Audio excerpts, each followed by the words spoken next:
어느 조용한 시골 마을에 영순이라는 여자가 살고 있었습니다.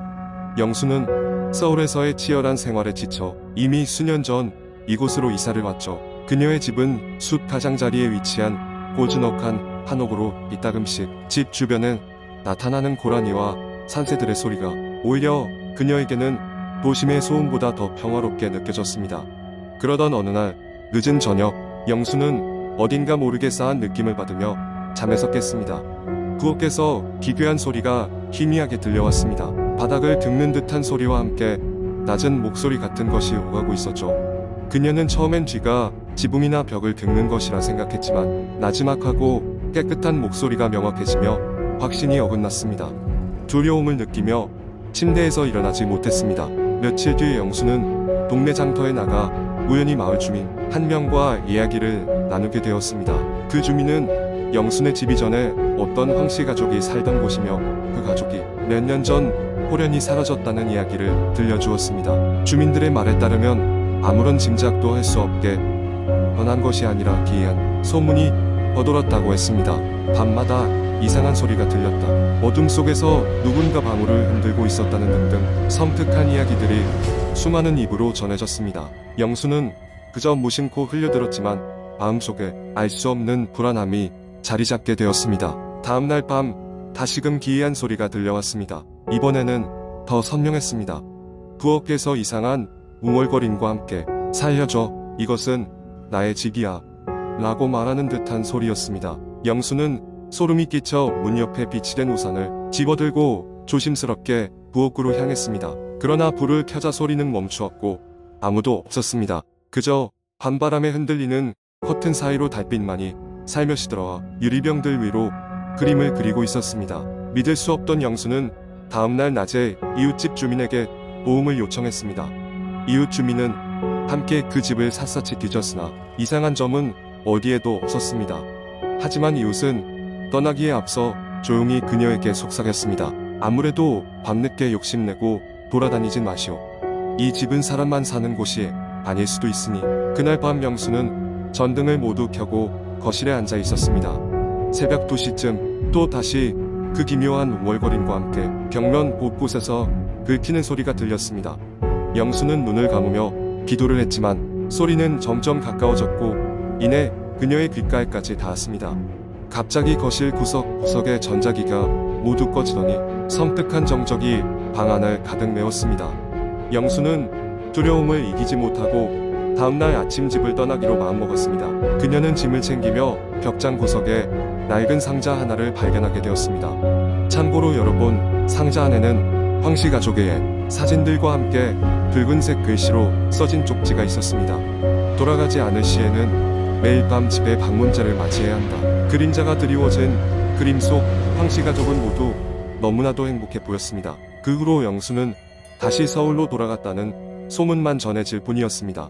그 집은 여전히 빈 채로 남아있고 그 마을을 지나가는 사람들은 가끔 어딘가 모르게 그곳을 바라보지도 않고 지나치길 권한다고 합니다. 두 번째 이야기. 옛날 아주 조용한 시골 마을에 검은 숲이라는 숲이 있었습니다. 이 숲은 낮에는 그저 평범한 나무들과 풀이 자라는 곳이었지만 밤이 되면 기이한 일들이 일어난다는 소문이 돌았습니다. 아무도 그곳에 가길 원치 않았고 젊은 마을 사람들은 검은 숲에 대한 이야기로 서로를 겁주곤 했습니다. 그 숲에는 뭔가 끔찍한 것이 산다는 전설이 있었습니다. 오래전 마을의 한 소녀가 숲 속에서 실종되었고 그녀를 찾으려던 수색대는 숲 한가운데서 소녀의 끈적을 찾았지만 그녀를 발견하지 못했습니다. 다만 그곳에는 그녀의 것이 분명한 낡은 인형 하나가 있었습니다. 그 인형은 마치 살아있는 생명체처럼 깊은 슬픔과 공포가 묻어나왔고 이후 숲은 더욱 두려움의 대상이 되었습니다. 몇 년이 지나고 마을에는 새로운 세대가 자라나게 되었습니다. 그들은 검은 숲에 대한 이야기를 도시 전설처럼 여기고 정말 그런 것이 있을까 하는 호기심에 휩싸였습니다. 특히나 태민이라는 소녀는 유난히 모험심이 강했습니다. 그는 친구들과 함께 검은 숲에 들어가 보자는 계획을 세웠습니다. 그날 밤 태민과 그의 4명의 친구들은 후레쉬 몇 개와 간단한 먹을거리를 챙겨 숲으로 향했습니다. 숲의 입구는 그저 작고 빠르게 건널 수 있는 작은 길이었지만 깊숙이 들어갈수록 길은 점점 희미해졌습니다. 처음 몇 시간 동안은 아무 일도 일어나지 않았고 오히려 친구들은 이런저런 우스갯소리를 하며 태민의 범없는 태도에 감탄했습니다. 그러나 그들이 숲의 중심에 가까워질수록 묘한 기운이 감돌기 시작했습니다. 어느 순간 한 친구가 갑자기 멈춰서며 조용히 속삭였습니다. 너희 들려? 우는 소리. 그들은 서로의 얼굴을 확인하며 귓가에 집중했습니다. 그리고 그제서야 희미하지만 분명한 어린아이의 흐느낌 소리가 들려왔습니다. 그들은 그 소리가 어디서 오는지 알아보려 했지만 숨을 죽이고 깊은 긴장감 속에서 서로의 눈만 마주칠 뿐이었습니다. 더 이상 감당할 수 없다고 생각한 태민은 그만 돌아가자고 외치기 시작했습니다. 하지만 그때 그 소리는 더욱 커졌고 이내 그들 주변을 맴돌며 점점 가까워지는 듯 했습니다. 친구들 중 한 명은 겁에 질려 눈을 감고 싶었지만 정반대 방향에서 뭔가 움직이는 것이 보였다고 느껴 또다시 눈을 떠야 했습니다. 심장 박동이 점점 빠르게 뛰기 시작하면서 그들은 그 분위기 속에서 길을 잃었음을 깨달았습니다. 밤은 더 어두워졌고 그들이 가져온 후레쉬램프의 불빛이 점점 희미해져 갔습니다. 그때 앞에서 웬 낡아 빠진 인형이 뿌리 깔린 땅바닥에 떨어져 있는 것이 보였습니다. 그것은 실종된 소녀가 가졌던 그 인형과 너무나도 닮아 있었습니다. 갑자기 인형이 스스로의 몸을 일으킵니다. 마치 살아있는 생명체처럼 그들의 눈앞에서 작은 몸을 흔들며 소년들에게 다가오고 있었습니다. 이 장면에 공포를 느끼고 오싹한 느낌이 든 태민과 친구들은 한데 모여 같이 그 인형을 주시했습니다. 인형의 입에서 나오는 흐느끼는 소리가 더욱 커지고 그 소리가 마치 그들의 마음을 잠식하듯 스며들었습니다. 그때 태민은 용기를 내어 인형으로 다가가 직접 손으로 잡으려 했습니다. 하지만 그의 손이 인형에 닿는 순간 인형은 사라지고 그들이 있던 공간은 한순간에 적막으로 가득 찼습니다. 그들은 그 자리에서 아무 말 없이 서로를 바라보며 자신들이 무엇을 경험했는지 이해할 수 없었습니다. 무언가 불가사의한 존재가 그들을 위협한 건지 아니면 그저 그들의 상상 속에 갇힌 공포였는지 알 수 없었지만 그 이후로 그 누구도 숲의 그 중심부에 대해 입 밖으로 꺼내지 않았습니다. 그날 이후 검은 숲은 다시 어둠 속의 전설로만 남았습니다. 그리고 태민과 그의 친구들은 마을의 이야기 속에서 숲이 전해주는 경고를 절대 잊지 못했습니다. 그들의 경험은 단지 이야기가 아닌 직접 마주한 현실의 공포였고 그 검은 숲의 비밀은 영원히 미제로 남게 되었습니다. 세 번째 이야기 나는 고등학생 시절 자주 다니던 학원에서 있었던 일에 대해 이야기하려고 한다. 당시에는 그 학원이 사람들에게 가장 인기 있는 곳이었는데 그 배경에는 무언가 알 수 없는 매력이 있었다. 그러나 시간이 지나고 나서는 그 매력 뒤에 숨어있던 공포스러운 진실을 알게 되었다. 학원은 서울의 외곽 지역에 위치했으며 5층짜리 오래된 건물이었다.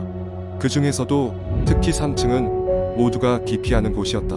복도는 어둡고 좁아서 불편함을 주었고 쌓인 먼지는 학원의 다른 층에 비해 너무 많았다. 학생들 사이에서는 3층의 강의실에서 귀신을 보았다는 소문이 떠돌았다. 어느 날 나의 수업이 유독 늦게 끝났다. 시계는 이미 밤 10시를 넘어가고 있었고 건물에는 또 다른 늦은 학생 몇 명과 선생님 2분만이 남아있었다. 나는 1층으로 내려가는 엘리베이터를 기다리다 생각에 잠겼고 무심코 3층 버튼을 누르고 말았다. 엘리베이터 문이 열리자 긴장감이 한층 더했다. 복도에는 불길한 느낌이 감돌았고 나는 걸음을 내딛었다. 정적이 흐른다. 그리고 갑작스럽게 문틈에서 무언가 보였던 것만 같다. 나는 자세히 보려고 다시 걸음을 멈추고 그 방향을 보았다. 거기에는 아무것도 없었지만 차가운 공기가 나를 에워쌌다. 심장이 빠르게 뛰기 시작했고 불안감은 가중되었다. 내 발소리만이 복도에 울려 퍼졌다. 곧이어 들린 것은 발소리가 아닌 낮게 깔린 여성의 웃음소리였다.